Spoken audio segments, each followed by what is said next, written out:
Bueno, buenas tardes a todos y todas. Gracias por la conexión. Ya si les parece, tuvimos la idea acá con María Sayago, a cargo del área de capacitación del Colegio de Magistrados y Funcionarios de San Isidro. Pensábamos que hoy, día viernes, nos parecía bueno ser puntuales, arrancar, aprovechar la generosidad del tiempo de parte del capacitador, de Gustavo Herbert, del expositor, el doctor Gustavo Herbert, juez de la Cámara de Apelaciones y Garantías de San Isidro, además doctor en Derecho, profesor universitario en grado y posgrado, UBA, UCI, un montón de universidades y sobre todo con muchos artículos y trabajos publicados, libros, referentes a temas de derecho penal, pero en particular Gustavo ha venido en estos últimos meses, a partir de la sanción de la ley 15232, haciendo un estudio minucioso de la ley, agudo, que nos pareció importante, primero por ser un colega en San Isidro, y segundo porque, bueno, siempre la claridad de sus exposiciones en estos temas nos parece que contribuye a empezar a ver el día a día de la aplicación de esta ley, que si uno mirase de manera macro, parece la participación de la víctima, el derecho a ser oído, pero si uno se pone un poquito más minucioso, ahí es donde empiezan los problemas y creo que está bueno escuchar y generar espacios de crítica sobre estos aspectos de la ley. Así que bueno, hecha la presentación, Gustavo, el auditorio es tuyo. Si querés compartir pantalla, avisanos que ya lo habilitaste, María. No, lo habilito de inmediato en la medida que lo quiera hacer. ¿Vas a compartir, Gracias, Gustavo? Gustavo. Ahora Te habilitamos. Bien. Y bueno, en particular, antes de darte la palabra, quiero agradecer a María Sayago, que siempre está al pie del cañón, siempre preparando cosas de actualidad desde el área académica. Así que agradecido siempre, María, por tu dedicación. Bueno, Gustavo, el auditorio es tuyo. Bueno, te agradezco, Nicolás. Bueno, muchas gracias a la institución, muchas gracias especialmente a Nicolás y a María Sayago en haberme invitado. Y lo que propongo yo es una mera interpretación, algunas críticas y una interpretación de la ley de víctima, pero más que nada lo que me interesa también es un poco entrar en un debate sobre algunas cuestiones que son, para mí, confusas en la ley. La ley es una ley muy reglamentarista y que realmente es difícil de leerla y de sacar conclusiones claras de esa ley. Yo trato de hacer una interpretación, trato de hacer una pequeña exposición de la estructura de la ley, alguna crítica sobre cómo fue estructurada la ley y cómo poder interpretar esa ley a los efectos de poder hacerla operativa dentro de dentro del conurbano bonaerense, que es lo más complejo que tenemos dentro de la provincia de Buenos Aires. Para eso voy a utilizar un PowerPoint. ¿Ya puedo hacerlo, María?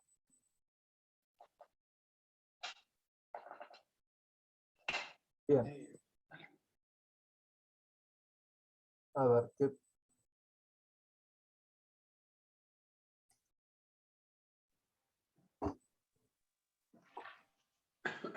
a ver si puedo. Ahí está. ¿Se ve? Sí, perfecto. Bárbaro. No sé por qué cuando lo abro, dejo de ver. Ustedes sí pueden verlo, ¿no? Sí, te vemos a vos y vemos el Power. Bueno, bien, porque yo cuando abro el PowerPoint desaparezco. A ver.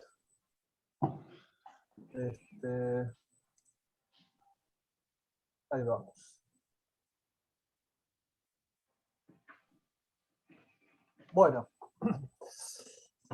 No puedo verlos a ustedes, no sé por qué. No sé qué decirte. Debería estar en tu computadora para saberlo. Claro, sí. No sé qué pasa. Algo mal estoy haciendo porque siempre puedo ver. A ver, vamos a intentar de nuevo.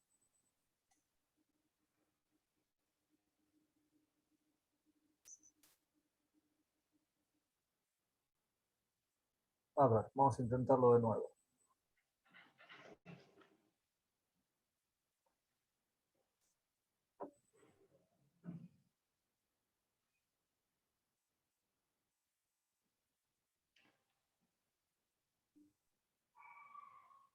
Ahí va.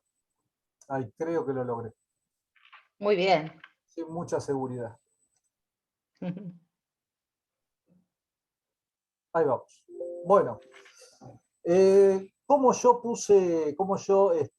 titulé esta charla? Sería la ley de víctimas, de sus objetivos a la praxis. ¿Por qué? Porque me parece que la ley de víctimas ha confundido en muchos sentidos los objetivos que tenía con la praxis que desarrolla si uno se atiene a toda la reglamentación que realiza esta ley. La primera pregunta que tenemos que hacernos es si la ley de la víctima es funcional a los sistemas acusatorios. ¿Y por qué hago esta pregunta? Porque en mi consideración hay un conflicto entre la ley de la víctima y el sistema acusatorio. ¿Por qué? Porque la ley de la víctima tiene como precedente la ley nacional de la víctima. Y la ley nacional de la víctima, que por suerte no la aplicamos, primero por algunas resoluciones de algunos juzgados, otras resoluciones de Cámara, y finalmente por la Suprema Corte de la Provincia de Buenos Aires, afortunadamente no ingresó directamente esta ley nacional como ley vigente en la Provincia de Buenos Aires, lo cual es muy correcto, porque se trata de una ley procesal, y las leyes procesales no pueden ser dictadas por el Congreso Nacional, sino que tienen que ser dictadas por las legislaturas locales. Si bien no ingresó en bloque esta ley nacional, sí tuvo mucha influencia en el diseño de la ley de víctimas de la provincia de Buenos Aires. ¿Y cuál fue el problema de esto? Bueno, el gran problema de esto es que la ley nacional de la víctima es una ley diseñada teniendo en la cabeza, teniendo como centro el juez de instrucción. Al tener el juez de instrucción como centro, está orientando toda la legislación de la víctima a presentar a la víctima al juez. Cuando el juez en el sistema acusatorio es un juez que no va a investigar, no va a tener medidas de coerción de oficio. Por tanto, el contacto directo del juez y de la víctima no tiene sentido a menos que un abogado asesore a la víctima para llevarla al juez a decir algo en especial que sea interesante que el juez escuche para tomar una resolución que debe ser requerida por la parte. ¿Sí? Pero esta conexión directa entre víctima y juez es un error que vamos a desarrollar porque se trata de un error en un sistema acusatorio y que hay que ver de qué manera uno puede interpretar la ley para que este error no produzca que esa ley se vuelva inoperativa en nuestro sistema acusatorio. ¿Qué trata de atender esta ley? Bueno, lo que trata de atender es un problema social, es un claro problema social, que es la conflictividad intrabarrial. ¿Por qué me refiero a este tipo de conflictividad y no a otra? Porque, bueno, porque esta es la que más afecta a las víctimas y más produce temor en las víctimas. Estos son amenazas, lesiones, femicidio, violencia de género, narcotráfico, cosas que ocurren en bandas territoriales, en donde la víctima se siente más desprotegida porque está vinculada territorialmente con sus agresores, o aún familiarmente con sus agresores. Entonces, la intervención, que es la existencia que necesita este tipo de víctima, es especial. Y es la víctima que se siente más desprotegida. Para eso tenemos que ver cómo funciona el sistema, para ver de qué manera podemos atacar este problema. Es un problema social, hay que atacarlo. Los responsables de atacarlo es el Poder Judicial, también el Ejecutivo a través de la prevención, etcétera, etcétera, pero bueno, en una parte también el Poder Judicial. Entonces tenemos que ver cómo funciona el Poder Judicial para ver de qué manera atacar el problema. ¿Cómo funciona el Poder Judicial el sistema acusatorio de la provincia de Buenos Aires. Estas son unas estadísticas que saqué ya hace algunos años, pero que la composición que hace el trazado del flujo de casos no varió. Puede variar las cantidades, pero no los porcentajes. Si tenemos la masa de investigaciones penales preparatorias como centro del flujo de casos, vamos a observar que a archivo se dirigen el 74,4%. Desestimadas esas investigaciones son el 16%. Los criterios de oportunidad que se aplican son el 1,81%. Y las conciliaciones el 1,54%. ¿Qué significa esto? Que el 93, el casi 94% de los casos los administra el Ministerio Público Fiscal. Es decir, en un sistema acusatorio, lógicamente, quienes manejan la política criminal son quienes atienden la mayor parte de los casos, y la mayor parte de los casos son decididos autónomamente, sin intervención de la jurisdicción, por quien tiene a su cargo la investigación, es decir, el Ministerio Público Fiscal. ¿Qué pasa con la jurisdicción en esto? Bueno, la jurisdicción tiene aquellos casos que le trae el Ministerio Público sustancialmente, hay algunos porcentajes por querella particular, pero la masa la maneja el Ministerio Público Fiscal. ¿Cuáles son los casos de los que administra el Ministerio Público Fiscal que llegan a la jurisdicción? Son 1% de suspensiones de juicio a prueba, un 0,94% de sobreseimientos, un 1,72% de juicio abreviado, un 0,56% de juicios orales y un 0,01% de juicio por jurado. Es decir, administra más o menos un poco más del 4%. Ustedes observarán que 3,81 y 4,28 no llega al 100%. No llega al 100% porque siempre se resuelven menos causas que las que ingresan. Por tanto, nunca vamos a tener el 100% de las causas. Pero a grosso modo, y para no entrar en minucias, tenemos un 5% de la jurisdicción y un 95% que administra el Ministerio Público Fiscal. ¿Esto es raro? No, es bastante lógico dentro de un sistema acusatorio. Quiero advertir esto porque parecería algo extraño. ¿Cuál es el problema que tiene esta ley? Bueno, que tiene un problema de enfoque. ¿Dónde está enfocada la ley? La ley está enfocada a imagen y semejanza de la ley nacional. La ley nacional enfoca en el juez de instrucción y el juez del sistema acusatorio tiene el 5% de las causas. Es decir, es una ley realizada para el 5% de las causas y que omite qué hacer con el 95% de las causas. ¿Sí? Y esto es claramente un problema de la ley por un error de enfoque. ¿Sí? Los quienes legislan no conocían cómo operaba el sistema, o por lo menos no profundizaron sobre el tema. El otro problema es un problema de enfoque. ¿Qué digo cuando hablo de un problema de enfoque? Digo que las leyes no modifican los hechos, sino se cambian las instituciones. Es decir, lanzar una ley sin ver de qué manera yo modifico esa ley para hacer operativa, de qué manera yo modifico la institución para hacer operativa la ley, es un claro error del cual venimos repitiéndolo muchísimas veces nosotros en mucha de la legislación que tenemos en el país. No es una cuestión de la provincia de Buenos Aires, en el país esto sucede.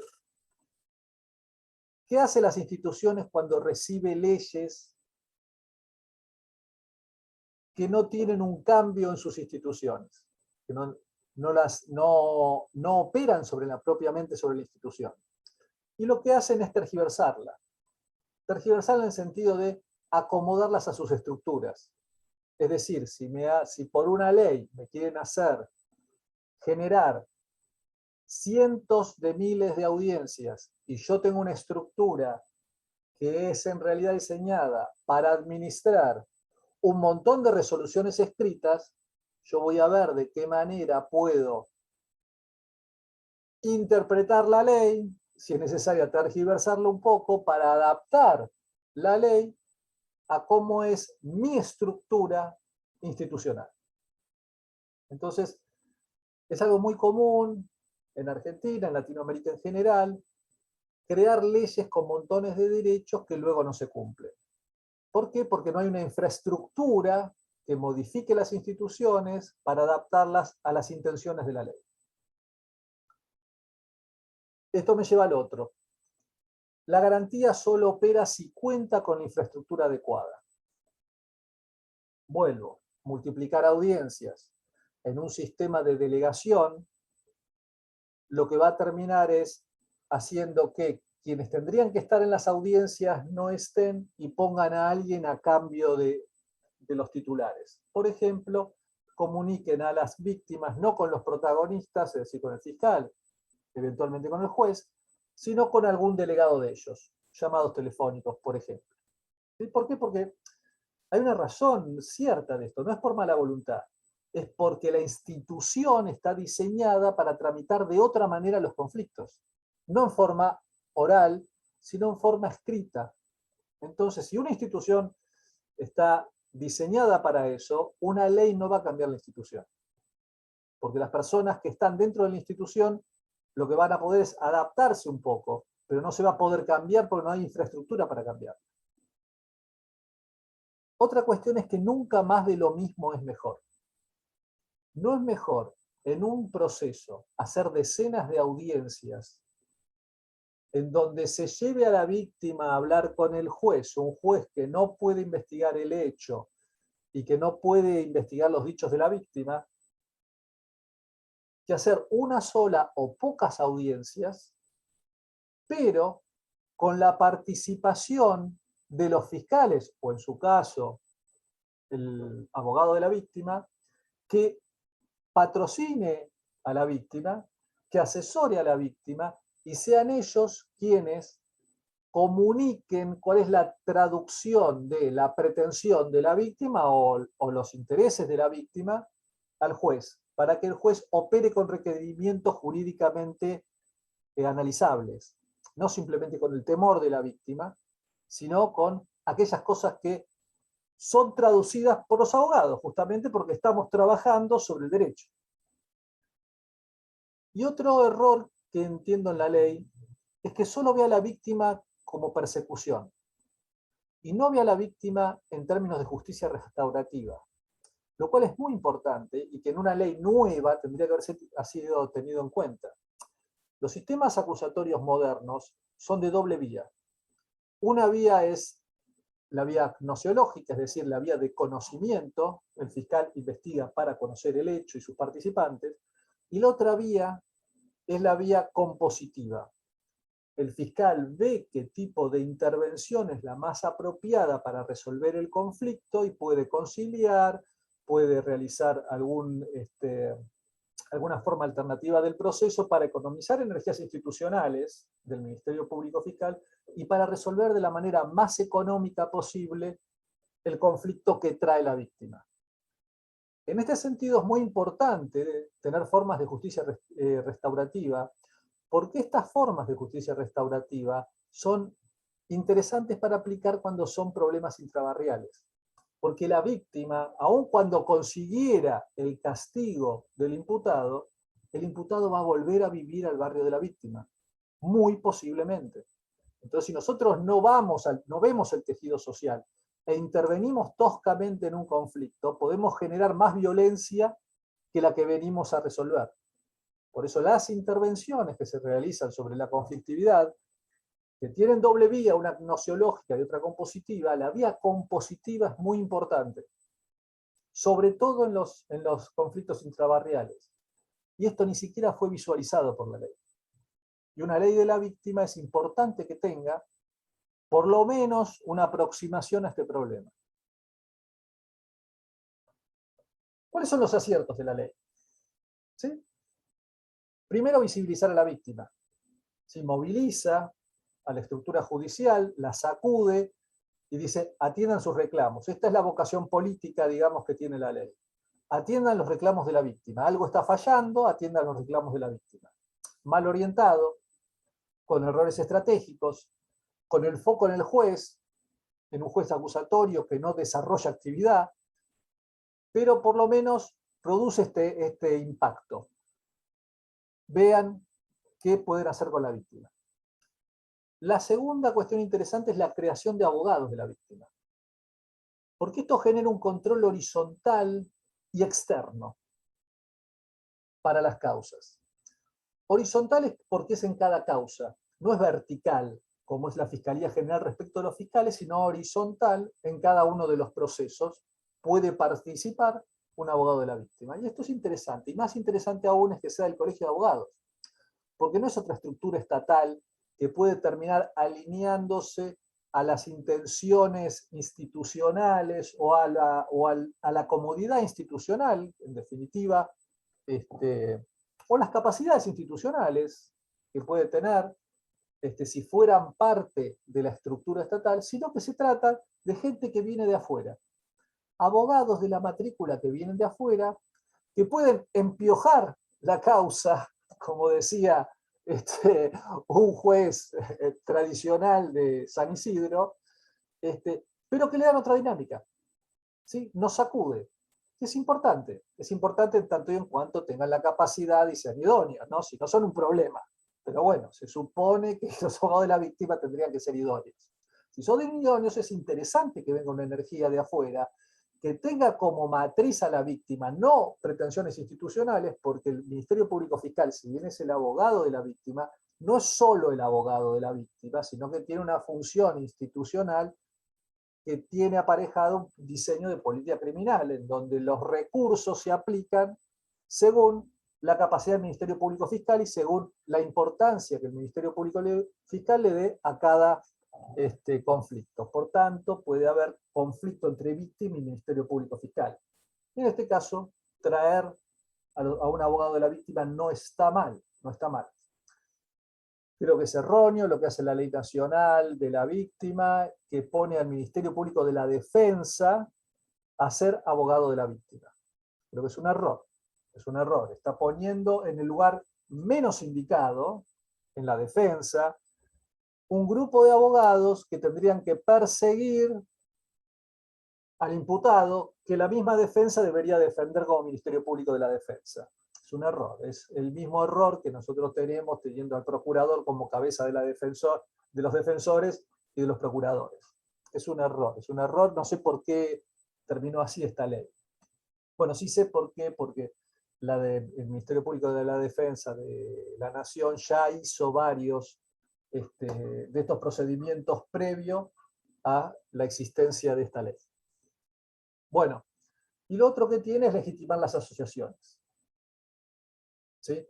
Legitima asociaciones, le permite el ingreso a instituciones especializadas como particular damnificado, cuando hay autorización de la víctima, y esto es interesante porque hay a veces instituciones que están muy especializadas para la persecución de ciertos delitos, y es bueno que estas instituciones actúen. El problema de esta actuación es que es una actuación promiscua con el Ministerio Público Fiscal. A mi criterio, el acusador tiene que ser único. Si entra una asociación, tendría que salir el Ministerio Público Fiscal, o el Ministerio Público Fiscal nada más estar como dictaminador de si se perjudican los intereses públicos. Pero no puede haber muchos acusadores respecto de un imputado. Producen confusión, producen desinteligencia, producen indefensión para el imputado. A mí siempre me resultó malo en este sentido el Código de la Provincia de la Nación y también el nuevo Código de la Nación Federal, el nuevo Código Federal, porque permite una pluralidad de acusadores que lo que producen es una pluralidad de acusaciones y de estrategias de investigación. Para mí esto es malo. Pero bueno, vayamos a lo positivo. Las asociaciones pueden ingresar como particular damnificado cuando se trate de ciertos delitos. Después los vamos a ver. Perdón, no tengo... no me dijeron cuánto tiempo. Entiendo que 1 hora, 40 minutos, pero Bueno. seguramente va a haber preguntas, Bien, más bien, o bien. menos que es lo que se duran las charlas, pero Está bien. seguramente hay mucha gente interesada en escucharlo, doctor. Paso Así más que... rápido para no hacer tanto No, tiempo. no, pero Entendiendo. tranquilo, Ok. no está dispuesto, pero es más o menos lo que generalmente dura una charla, 1 hora y media. Ok. Vamos ahora a la víctima. ¿Cuál es la definición de víctima que nos trae esta nueva ley? Primero, que pueden ser personas o personas jurídicas, es decir, personas humanas o personas jurídicas. Luego vamos a la víctima directa, y acá tenemos el primer problema. Bueno, está víctima directa, víctima indirecta, víctima colectiva, víctimas difusas, si es que se puede hablar de víctimas difusas y no de intereses difusos, pero bueno, no importa. Concedamos esto a la ley. Y luego, aparte, asociaciones y fundaciones, vinculadas con ciertos tipos de delitos. Vamos a empezar a ver cómo se maneja esto, cómo se puede interpretar todo esto. Víctima directa. Primer cuestión paradójica. Dice que será víctima directa el sujeto pasivo titular del bien jurídico afectado por el delito. No dice, como el artículo 77 para el querellante, particularmente ofendido, sino que dice titular del bien jurídico. Y no es lo mismo. Un titular del bien jurídico es aquel que ha sido afectado el bien jurídico que intenta proteger la norma. No necesariamente es el particular ofendido por el delito. Por ejemplo, los delitos de administración pública. Un falso testimonio. Un falso testimonio es un delito contra la administración pública. Pero ¿quién es particularmente ofendido por el delito del falso testimonio? Por ejemplo, el imputado cuando es un testigo de cargo. Entonces, se daría la paradoja que respecto de un delito de falso testimonio no podría ser víctima, pero sí podría ser particular damnificado. ¿Por qué? Porque el particular damnificado, el concepto es ser particularmente ofendido, y yo soy ofendido con un falso testimonio que es una prueba de cargo en mi contra, no sé por qué me pongo como imputado yo. Y diferente es la víctima, que tiene que ser sujeto titular del bien jurídico. En el caso del falso testimonio, delito contra la administración pública. ¿Sí?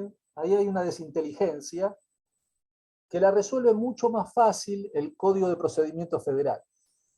El Código de Procedimiento Federal simplemente establece, puede ser querellante, quien sea víctima, o las asociaciones que traten en su objeto social delitos de lesa humanidad o violación de derechos humanos. Listo, entonces todos quieren ser como piso para ser querellante. Cualquier víctima puede ser querellante. Entonces iguala el concepto de querellante y víctima. Nosotros lo tenemos desfasado. Para peor lo tenemos desfasado, y parece más amplio el concepto de particular damnificado que el concepto de víctima. Si esto tiene una inteligencia especial o si es una confusión, una cuestión que se la dejo a ustedes para analizar. Se podrían hacer análisis de por qué la víctima tiene que ser más restrictiva que el particular damnificado, pero ya sería un hilar muy fino y no vale la pena. Víctima indirecta. Bueno, la víctima indirecta es interesante porque se trajeron como víctima indirecta, por ejemplo, la unión convivencial, claramente la jurisprudencia ya lo había hecho, y también un vínculo afectivo con convivencia. Es decir, que cualquier grupo, ¿sí?, de amigos que vivan juntos, por ejemplo, familias ensambladas, cualquiera sea la relación, pueden participar como víctima indirecta. Y luego tenemos el tema de las víctimas colectivas o difusas. Víctimas colectivas son los grupos que tienen características análogas, pero está determinado un cierto grupo, por ejemplo, colegio de magistrados, colegio de abogados, maestros, etc. Y las difusas son aquellas que afectan a toda la comunidad en general, un delito ecológico. ¿Sí? Entonces ahí no hay un grupo especial, sino que todo ser humano se ve afectado por un delito. Puede tener una circunvención territorial, esa legitimación por un interés difuso, pero es genérica. Si no es un colectivo, es genérica. En estos casos se permite que las asociaciones y las organizaciones, en donde se afecte, respecto del delito que afecta un interés colectivo, las asociaciones u organizaciones deben tener el delito un vínculo directo con su objeto social. Se insiste, vínculo directo. Si no, cualquier asociación se puede presentar, sino que tiene que tener un vínculo directo con la afectación que produce el delito. Separado de esto están las asociaciones y fundaciones. En párrafo aparte, y es un sistema diferente en este caso.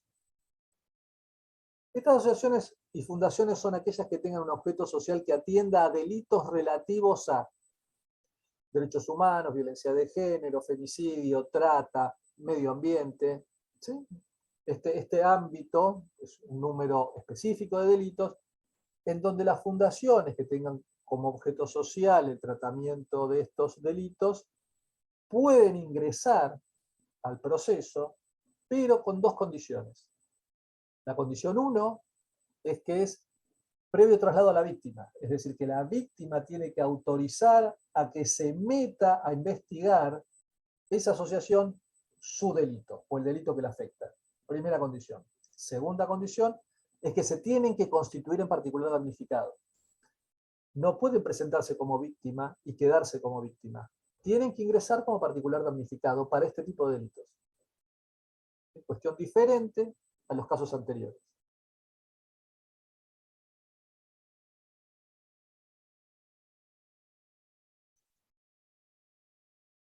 Bien.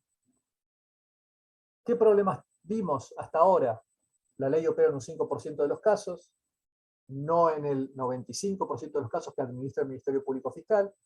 Lo que trae del Ministerio Público Fiscal ya es lo que ya estaba en la ley del Ministerio Público Fiscal anterior, no innova, o sea que no puso la atención en el Ministerio Público Fiscal, sino en el juez. A pesar de eso, no trae alternativas de justicia restaurativa. Bien. Entonces vamos, dirigida a los jueces, error, los jueces no investigan, solamente la pueden escuchar en audiencia.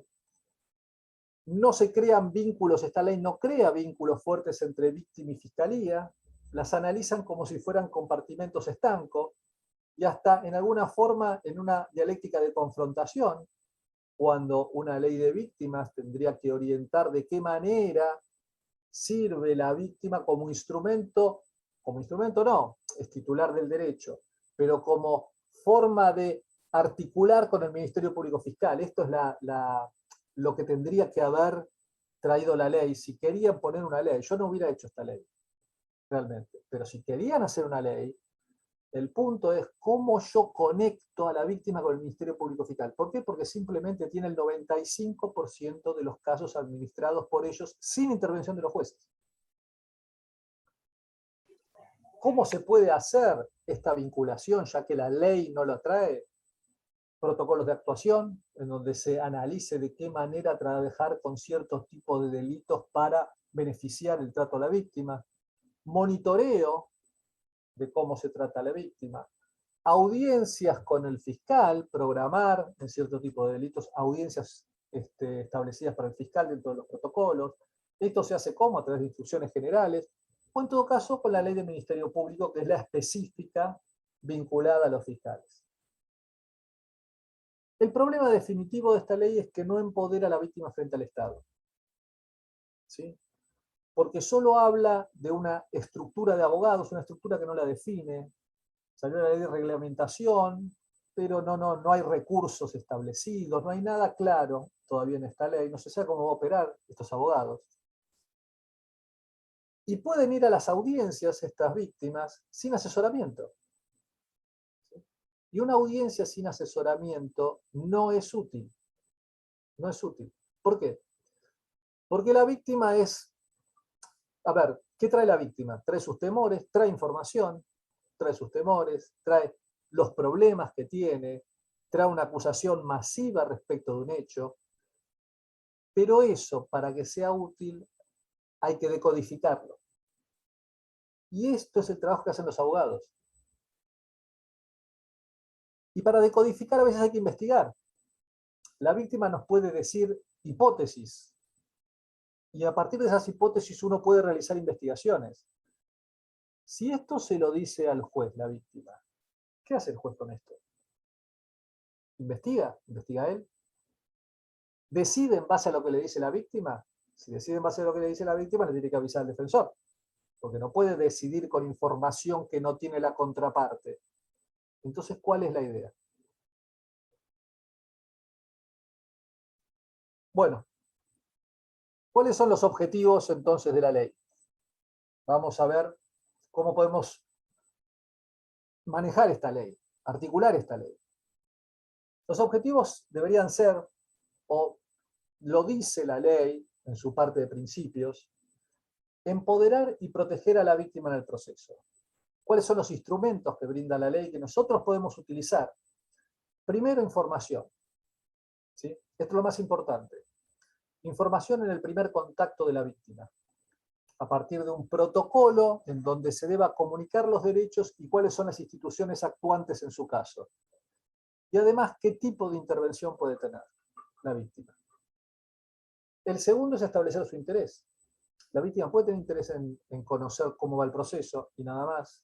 Puede querer saber cuáles son las resoluciones que se toman en su proceso, o puede querer intervenir directamente en el proceso y pide que la convoquen previamente a las decisiones. Pero esto hay que especificarlo. Si no, lo que pasa es que constantemente vamos a estar llamando a la víctima, una víctima que a lo mejor no quiere saber más nada de ese conflicto. Asesorarla en sus intervenciones, no dejar sola a la víctima, no tiene sentido que se hagan audiencias y audiencias de una víctima que no está asesorada, porque si no lo que tenemos es una víctima que está recontracansada del proceso y de los judiciales, y lo que tiene que ser es una víctima informada para que sea eficaz la información que nos puede dar, y nosotros eficaces en la protección de la víctima que quiere amparo en la justicia. Pero para eso hay que asesorarla, hay que saber qué información tiene, saber cuáles son sus problemas, es decir, tener toda la información y decodificarla en términos de un discurso jurídico. Esto quiere decir que esa información que me da la víctima, yo la traduzco en medidas estatales del Ejecutivo, por ejemplo, probatorias del Ministerio Público, de protección de la víctima en su estado de vulneración, o requerimientos al juez. ¿Sí? Entonces, el fiscal toma la información y ve cómo la administra. Bueno, hago una medida de protección, realizo medidas probatorias, la medida de protección la puedo tramitar a través de una parroquia, un municipio, lo que fuera, o le hago un requerimiento al juez sobre una detención, porque es necesario esa detención, pero ya con un discurso jurídico, no porque le tiro al juez, le tiro a la víctima al juez y le digo, fíjate qué puedes hacer con el juez víctima, porque el juez lo que va a tener que hacer es una audiencia con las partes, entonces no se vuelve efectivo, no se vuelve productivo. ¿Sí?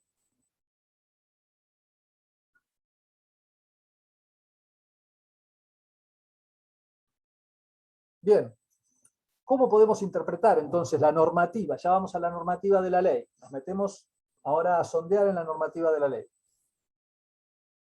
Artículo 1. Garantiza asesoramiento, asistencia, presentación en el proceso, protección, bla, bla, bla, bla, bla, pero en caso de que haya una petición expresa. ¿Sí? No hay que obligar a la víctima a meterse en el conflicto cuando no quiere. A la víctima hay que decirle qué es lo que puede hacer y hay que preguntarle, en términos expresos, qué es lo que quiere hacer con este conflicto. Si quiere ser informada nada más, o si quiere intervenir directamente en el conflicto antes que se tome una decisión. Hay que contar con esto.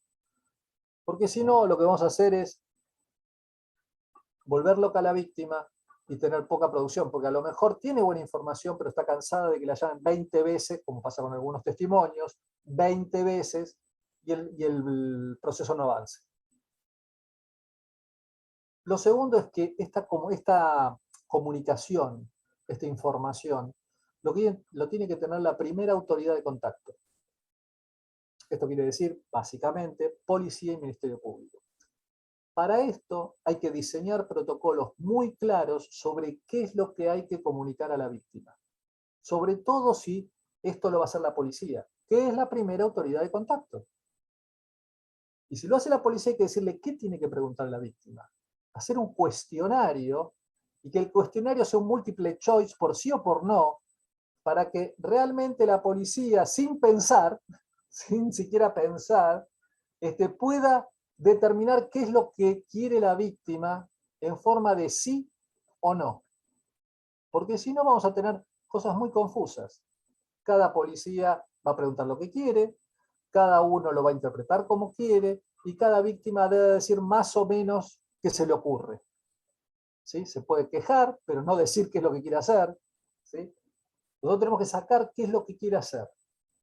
Y ponerla en contexto. Mire, si usted quiere esto, va a tener que hacer todas estas cosas. Si usted quiere esto otro, es otro el rol que ocupa. Esto viene a colación de no revictimizar a la víctima. Y esto está expresamente establecido en la ley, en varios artículos. Habla de mínimas molestias a la víctima, de concentración de los actos y de evitar convocatorias recurrentes.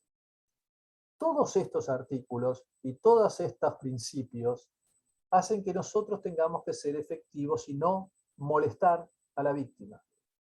Tener su información, protegerla, pero la víctima no es la que va a resolver el conflicto a menos que nosotros la pongamos en una resolución de conflictos diferente, entonces ya es otro el trato.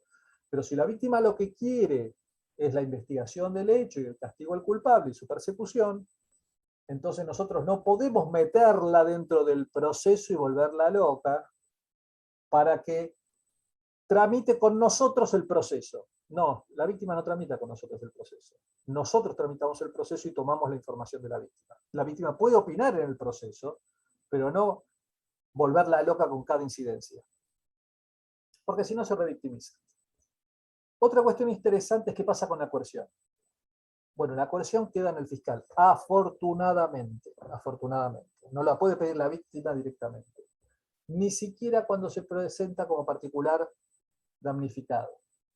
Diferente al Código Procesal Federal, en donde la víctima, presentada como querellante, puede pedir medidas de coerción. En el nuevo Código Procesal Federal. En el nuestro no aparece así. Solo puede requerir un monitoreo por cercanía física con el imputado, que surge del artículo 14. No es muy claro, mal diseñado. Yo creo que igual tendría que ser pedido por el fiscal, pero bueno, queda ahí una norma difusa sobre el tema. ¿Cuándo sí la víctima debe ser comunicada? Aun cuando no haya una expresión específica, según la ley. Bueno, uno puede discutir el tema. Puede decir, miren, el artículo 1 de la ley dice, debe manifestar su voluntad, y si su voluntad es de no intervenir, se acabó, esa víctima no se la molesta más, por el principio de no revictimización. Terminamos ahí. O si uno hace un desmenuzado de la ley en el articulado, hay muchos artículos que dicen siempre que haya manifestado su voluntad y otros artículos que no dicen que se necesita que haya manifestado su voluntad para comunicarle ciertas cuestiones. Entre esas cuestiones tenemos, por ejemplo, en el ámbito del Ministerio Público Fiscal se mantiene, al parecer, uno puede decir que se ha modificado con el artículo 1 de la ley esto, y otros van a decir no, esto se mantiene incólume. En términos generales, parecería que se mantiene que el Ministerio Público, cuando hace un archivo, una desestimación, un criterio de oportunidad, debe comunicar a la víctima, aunque esta víctima no haya manifestado nada, o haya manifestado su intención de no intervenir en el proceso. Pareciera que continúa esta obligación. Veremos, es cuestión de interpretación. Respecto de la jurisdicción, parece que sí tendría que comunicarle el juez cuando hay un acuerdo de juicio abreviado o cuando hay un acuerdo de suspensión de juicio a prueba. ¿Cuál puede ser la inteligencia de esto? Miren, una víctima que no quiere intervenir, no interviene en el proceso en la medida que avance. Ahora, si el proceso lo van a cortar, Entonces eso hay que comunicarle a la víctima. Por ejemplo, con un archivo, con una desestimación, con criterio de oportunidad, con un juicio abreviado, con una suspensión de juicio previo. Es decir, si van a modificar lo que es el proceso ordinario, hay que comunicar a la víctima. Esto puede ser que el legislador quiera decir esto.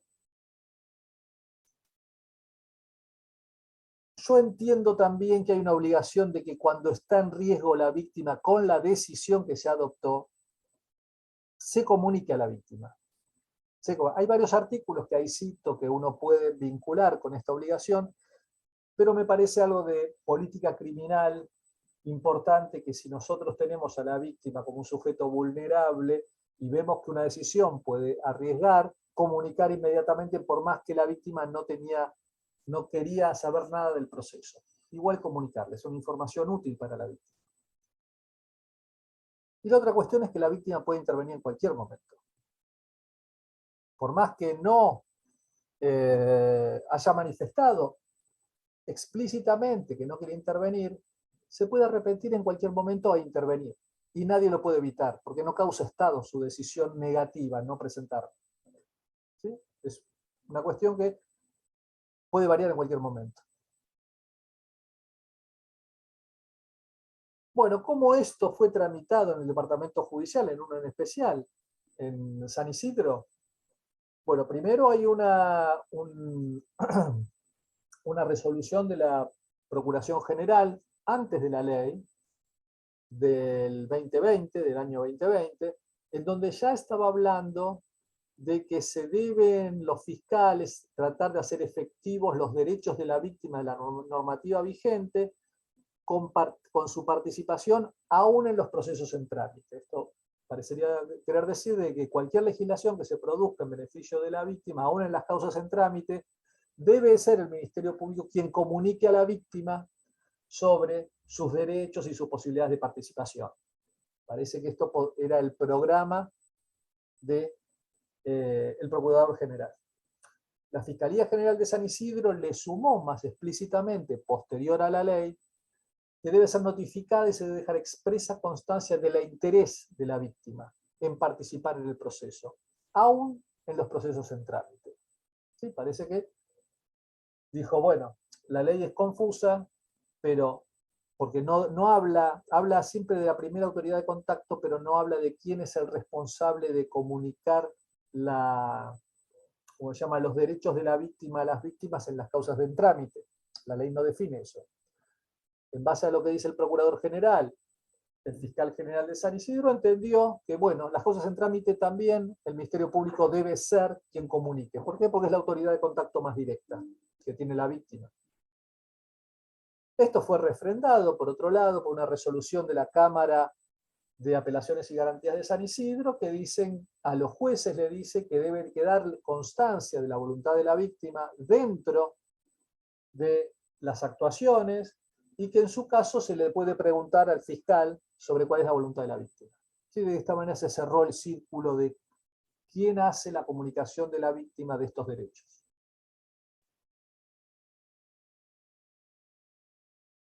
Y para terminar, el recurso. ¿Qué pasa en el recurso con la víctima? En los recursos del proceso, la víctima solo interviene como particular damnificado. No hay una intervención de la víctima especial en las decisiones que se adoptan a nivel del recurso. En esto, al parecer, lo que quiso hacer ¿cómo se llama? El legislador es, miren, si quiere la víctima que vaya, se exprese su voluntad, dé su información en la primera instancia, esa información, en la medida que la víctima quiere estar interviniendo, ¿no? Esa información es analizada por el juez de primera instancia y en su caso, los abogados de las partes podrán tomar agravios de la decisión del juez por ejemplo, no tomar en cuenta lo que dice la víctima. Pero no hagan ir a la víctima también a la Cámara a decir lo mismo que dijo en la primera instancia. ¿Sí? Por un principio básico de economía procesal también. ¿Sí? No repetir las cosas, porque la víctima no va a alegar, lo que va a hacer es dar información y la información ya fue dada en la primera instancia. En este sentido, es una medida inteligente de economía procesal. Sí puede, si quiere, puede participar, por supuesto, con particular damnificado, pero para eso se debe presentar. No hay modificaciones en el sistema recursivo. En los recursos de ejecución tiene previa vista, se autoriza al particular damnificado a intervenir, y hay previa vista, pero del particular damnificado, no de la víctima, en los recursos de ejecución. Y el fiscal puede traer los planteos de la víctima a la Cámara perfectamente, los mismos planteos que hizo en la primera instancia los puede traer a la Cámara, o también pedir la participación de la víctima en una audiencia, porque tiene derecho ya general, no específico de la ley de víctimas, sino el derecho a ser oída por los jueces, y en ese caso, si la víctima específicamente, acompañada de quien está legitimado en el proceso, peticiona hablar en la Cámara, bueno, será materia de decisión de la Cámara atender o no a este pedido, que es un pedido plausible, ¿no? Porque tiene la víctima tiene derecho a ser oído por el juez, y el juez en ese caso sería el juez del recurso. Pero no como cuestión de la ley, sino ya como una garantía procesal previa. Bien, con esto quería terminar. Quería ver que la ley tiene muchos defectos. No quise meterme en los defectos específicos porque son millones. Y los voy a volver locos y no tiene sentido. Después cuando uno lo va leyendo se va dando cuenta de cantidad de cosas que fueron mal ensambladas en la ley. Preferí ir por trazos gruesos. Primer trazo grueso, hay un error de enfoque.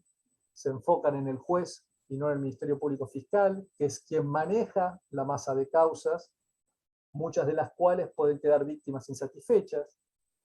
El segundo error es estratégico, es generar leyes con muchos derechos sin ver cómo funciona el sistema y sin aportar recursos para que opere esa ley.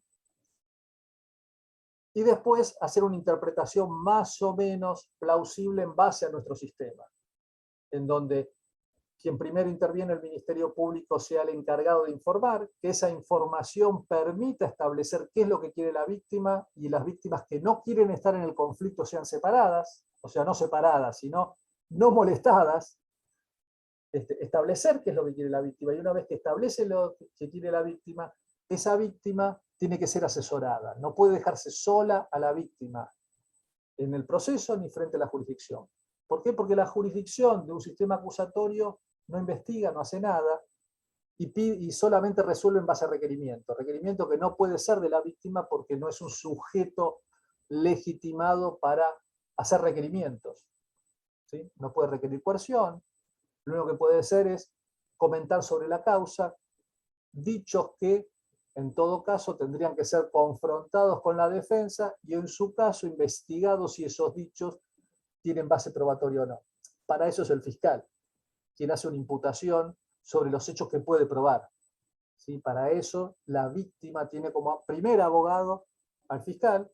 Puede haber desinteligencias, en esas inteligencias el Estado no protegerá de manera directa a la víctima con el fiscal, porque el fiscal entiende que esa causa no tiene sentido, lo que fuere, y en tal caso podrá ir a un abogado de la víctima para que la asesore, ¿sí? En su caso en especial.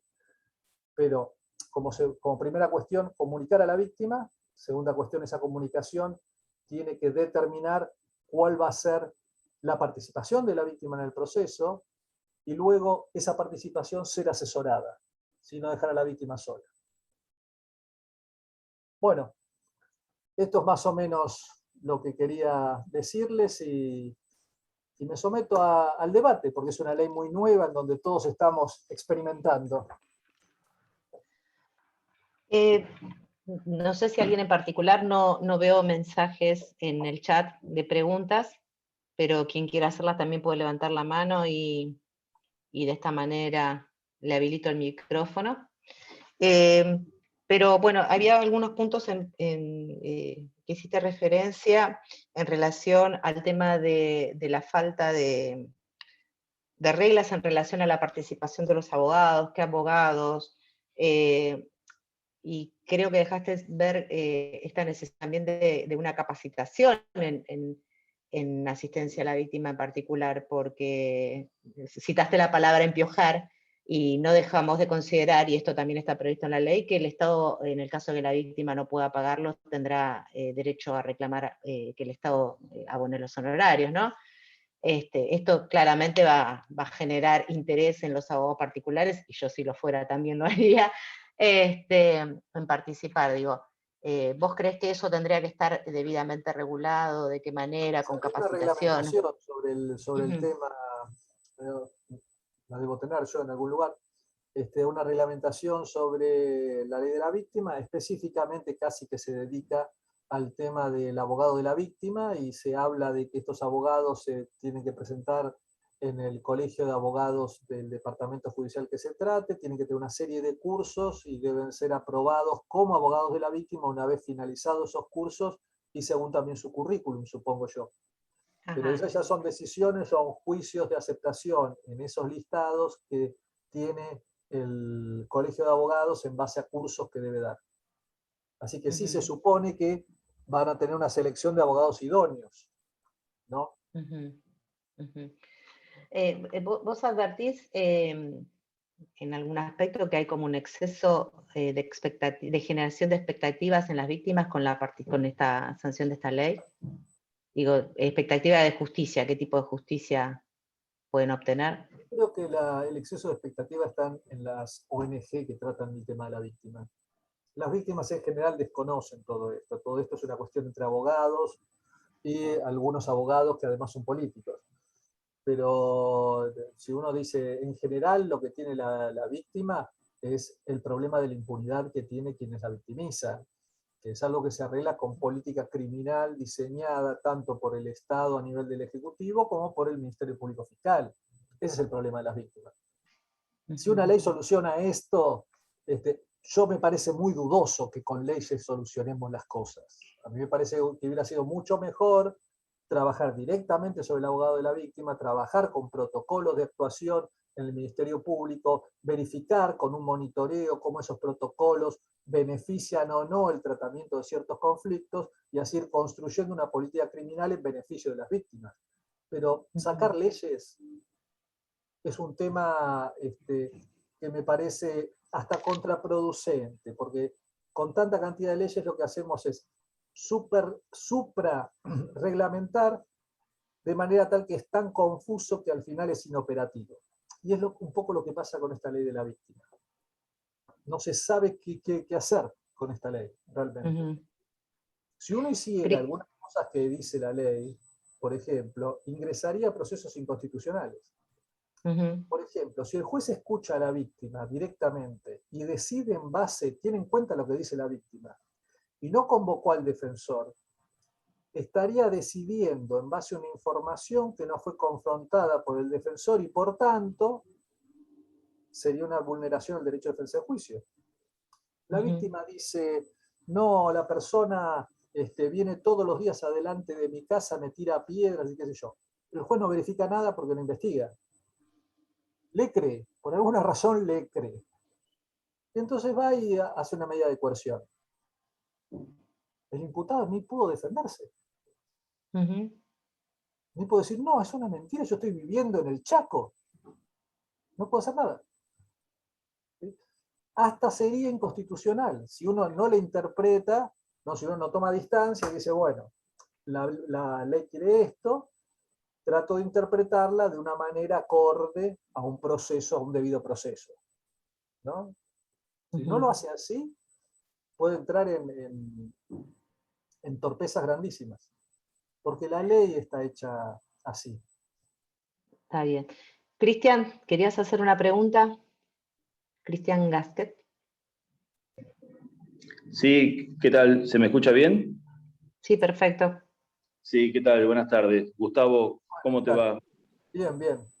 Bueno, un lujo la charla. Yo lo que te quería preguntar es breve. Bueno, comparto todo lo que decís y tenemos las mismas inquietudes por esta ley de víctimas y la reglamentación. El tema es el siguiente. ¿Tenés idea de si en virtud de los acuerdos, como vos mencionaste ahí en San Isidro, que se están dando por parte del fiscal general y este acuerdo con la Cámara?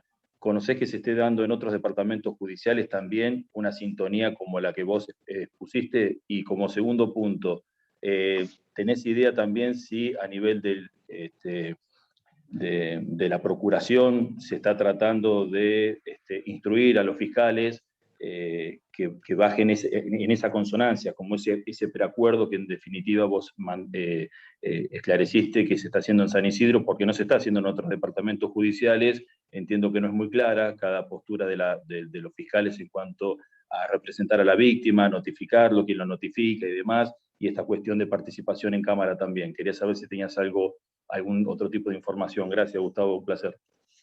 Bien, mirá, lo que tengo de información. En el Ministerio Público de San Martín sí hubo una especie de instrucción o un protocolo, digamos, que se los enviaron a todos los fiscales para que ellos en su caso también los envíen a la policía, en donde estaba el tema de comunicarle a la víctima. La Procuración sí tuvo esa intención, de hecho lo tuvo antes del dictado de la ley, porque antes de eso ya había muchos proyectos sobre la víctima, que no cuajaban, hasta que la Corte dijo, miren, la ley nacional no se aplica. Y entonces ahí hicieron la ley de apuro. Demasiado apuro. En La Plata sé que hay una situación de confrontación, no sé cómo está ahora, pero hasta hace un mes y medio, 2 meses, había una situación de confrontación, los fiscales decían, no, esto es cuestión de los jueces, y los jueces decían, no, pero si la primera autoridad sos vos, entonces había una confrontación. En San Isidro se dio que hay una buena relación entre algunos integrantes de la Cámara y el Ministerio Público Fiscal Departamental, y por tanto se pudo conversar y llegar al acuerdo de que lo más práctico es que el primero es la policía que le comunica a la víctima, porque es quien recibe la mayoría de las víctimas, como segunda instancia el fiscal, y a partir de eso entrar en una atención a la víctima en base a lo que la víctima pretende. No se hizo con la pulcritud por ahí que a mí me hubiera gustado, ¿no? Que hubiera sido un múltiple choice que quede bien en claro por sí o por no las cosas que quiere la víctima o que no quiere, entonces uno con eso ya directamente ya tiene claro, sino que quedó como que la víctima expresó su voluntad de intervenir, cosas genéricas. Bueno, somos abogados, no somos diseñadores de instituciones.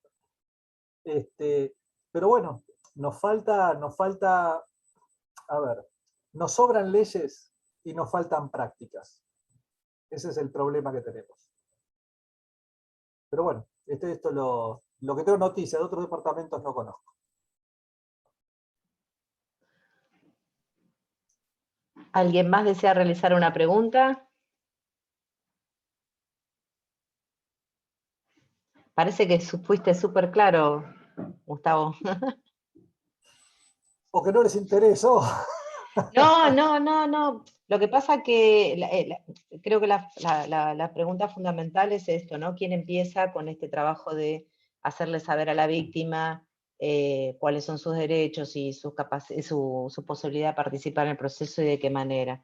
Y creo que también lo que está faltando es una decisión política de acompañamiento inicial a las víctimas, ¿no? Porque está muy bien escucharlas, pero ¿qué tipo de víctima queremos escuchar si es una víctima que viene acompañada de un proceso, esta mirada restaurativa desde el inicio? Puede sentarse, por ejemplo, al momento de una condena, sentarse en un tribunal a decir, bueno, algo que pueda colaborar a esa reinserción y a esa restauración, o venir enojadísima y lo único que haga es venir a justificar mayores penas, que creo que fue la mirada que se tuvo en algún momento. Sí, acá tenemos a Andrea que quiere hablar. Te escuchamos, Andrea. Ay, sí, perdón, buenas tardes. Sí, estoy mal con otro nombre, Andrea Roy. Sí. Decí que tengo los lentes puestos, si no, no sabría quién sos. No, más que nada con la reciente reglamentación de la ley de víctimas, un poco, al menos para los niños víctimas de delito, que también se le está dando participación por una resolución de la Procuración General, más allá de las leyes de fondo que así lo indican, o la ley constitucional, o sea, la convención. En definitiva, lo que vino a ordenar es quién es el órgano de aplicación para el abordaje del niño víctima, ¿no? Víctima del delito. A nosotros nos supone una intervención más profunda. Esta situación que comentaba el doctor Herbel se nos da, de que nosotros queremos que se tome contacto con el niño víctima, más cuando son delitos intrafamiliares, que pueden ser de amenazas, lesiones graves, conocer la situación de la familia en general o la del agresor o imputado, cuál es la situación actual, porque cuando llega la causa quizá a la asesoría ya pasó por toda la etapa inicial, ¿sí?, de investigación, entonces llegan para acuerdos abreviados y demás. La verdad que nuestro contacto es fundamental, hoy es telefónico, y tampoco la asesoría de incapaces está en condiciones de asumir esa defensa de los niños o de los adolescentes en el proceso penal. Lo que a mí me ha sucedido cuando he visto que era necesario que tuviera un refuerzo la defensa es solicitar al abogado del niño del Colegio de Abogados de San Isidro este patrocinio jurídico. El tema es que la ley de abogado del niño está prevista solo para causas civiles, por lo tanto esto generó que el Colegio de Abogados comenzara en Colproba, ¿sí?, a diseñar un abogado del niño especializado en materia penal, con lo cual se le va a requerir otra capacitación, no solo la de especialización en niñez, sino también en derecho penal.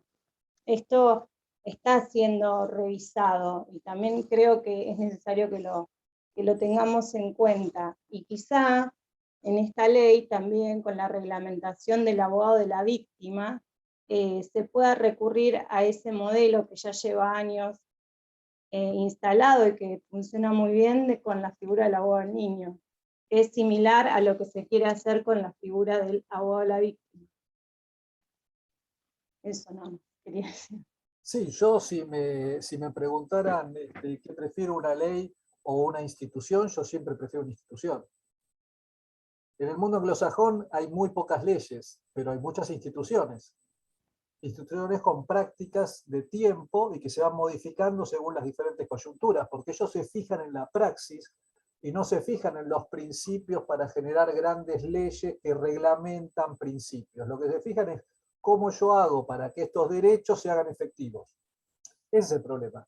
Yo prefiero, por ejemplo, hubiera preferido que el Ministerio Público haga protocolos de actuación respecto de ciertos conflictos referentes a la víctima, y que el Colegio de Abogados prepare abogados para la víctima que se presenten como querellantes cuando la víctima sea vulnerable y no tenga recursos, hacer una terrible ley que no se entiende casi. ¿Sí? Porque las leyes, ahí hay una fantasía que porque la ley se pone en vigencia, todas las conductas de la ley se van a empezar a realizar. Y esto no es así. Esto no es así. Para que una ley se transforme en actos, necesita una infraestructura institucional que acompañe esa ley. Y si a mí me dan a elegir infraestructura institucional o leyes, sin duda, infraestructura institucional. Por eso el abogado del niño me parece más importante que la ley del niño. ¿Sí? Porque en definitiva la ley va a decir conceptos abstractos y los abogados pueden ser un recurso humano para intervenir en cosas concretas. Bueno, gracias. Nuestro modelo es así, muchas leyes, pocas acciones.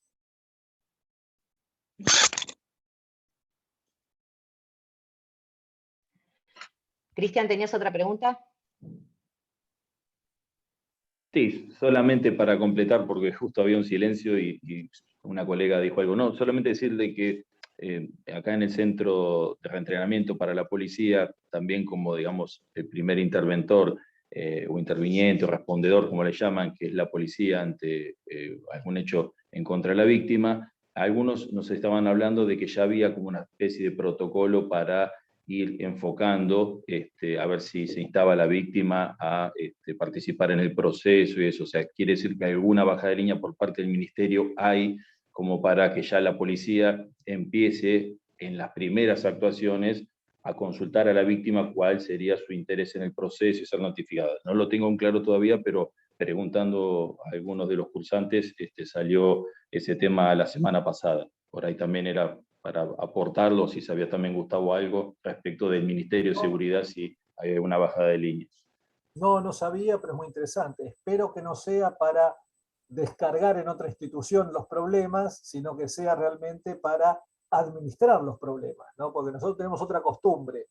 Cada vez que hay un problema, vemos a quién se lo damos el problema. No cómo participamos en su resolución, sino cómo lo esquivamos nosotros y se lo damos a otro. Yo espero que tenga el primer sentido de cómo participamos todos en la resolución y no el segundo sentido de cómo se lo encajo a otro. Pero bueno, es una pretensión mía porque soy fantasioso nada más. Está muy bien, está muy bien. ¿Alguna otra pregunta más? ¿Algo? Nicolás. Hola, ¿me Hola, escuchan sí. ahí? Estoy con Sí, sí. conexión que va y viene. Bien. No sé, María, si creo que están las preguntas, fueron Ya están las contestadas. preguntas. Han agradecido la exposición. Bien. Bueno, gracias, Viendo- Gustavo. La verdad que siempre claro. Y lo más importante es que el día a día después se van generando situaciones, ¿no? Sobre todo con las causas viejas, ¿no? Ahí, ¿cómo? Esa es una buena pregunta. ¿Qué pasa con las causas que estaban en vigencia antes? Bueno, en sabés relación al- que te cuento que hace poco la Corte de la Nación, hace cosa de un mes, la Corte de la Nación, en un caso donde, si bien era en justicia federal, se estaba discutiendo sobre la aplicación, la posibilidad de un querellante, de una víctima, no un querellante, de una víctima de acceder a una causa federal, y se lo denegaban. Esto llegó a la Corte de la Nación.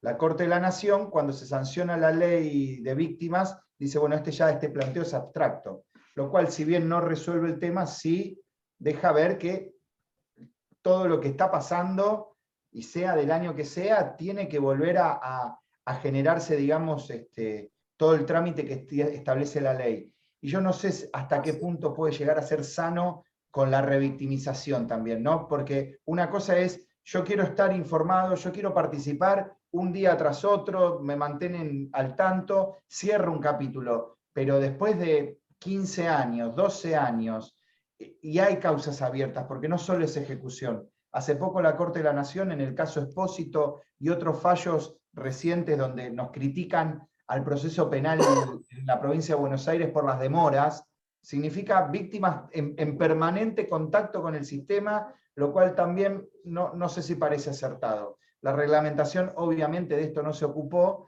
pero representa un problema, ¿no? Bueno, tanto la reglamentación de la Procuración como la de la Fiscalía General de San Isidro establecieron que en las causas en trámite tengan que comunicarse la posibilidad de los nuevos derechos a la víctima. Eso estaría establecido de esa manera dentro del Ministerio Público, para decir en algún sentido. Ahora, yo soy contrario a que la víctima, una vez que decide expresamente, mire, no me quiero informar más, la sigan notificando. Eso me parece contraproducente. Cada vez que hay un incidente, el juez va, lee un solo artículo y dice, tengo que notificar. Notifiquemos a la víctima. Y empiezan a perseguirla, llega la policía, la notifica, la vuelve loca. Yo soy totalmente contrario. Bueno, en ese caso, Gustavo, te cuento, por lo menos en mi juzgado, la decisión que hemos tomado es no. Si hay un contacto con la víctima inicial, hay información de cómo contactarla, se busca que sea por el medio que la víctima eligió. Pero si no tengo forma, yo prefiero no salir a buscarla con la policía. Me parece que es una práctica que puede ser inadecuada. Hace 10 años atrás podía ser posible, pero hoy me parece que o buscar una forma o no hacerlo. Creo que hasta no hacerlo puede llegar a ser más sano de salir a buscarla, porque en definitiva está la voluntariedad. También, bueno, la escuché a Andrea en su pregunta y en todo el tema niños, también aparece el derecho de ser oído. Me parece que la voluntariedad tiene que estar muy, pero muy presente. Sí, sobre todo en lo que es nuestro territorio, que son casi todos delitos intrabarriales, en donde la víctima conoce al imputado muchas veces, o por lo menos son banditas que están dentro de un territorio, entonces es peligroso para la víctima ser expuesta como comunicándose constantemente con la policía. Yo creo que hay que ser bastante prudente en estas cosas. Sí parecería que, a ver, una ley procesal está vigente en los procesos en trámite porque cada acto procesal es un acto que se debe hacer en base a la ley nueva, ¿sí? No queda la ley vieja como vigente dentro de un proceso. Pero uno también tiene que tener prudencia. Y yo creo que quien tiene que tener este contacto es el Ministerio Público Fiscal, en realidad. Porque el juez que va a llamar a la víctima para que le diga qué cosa, y si le dice algo, tiene que convocar al defensor.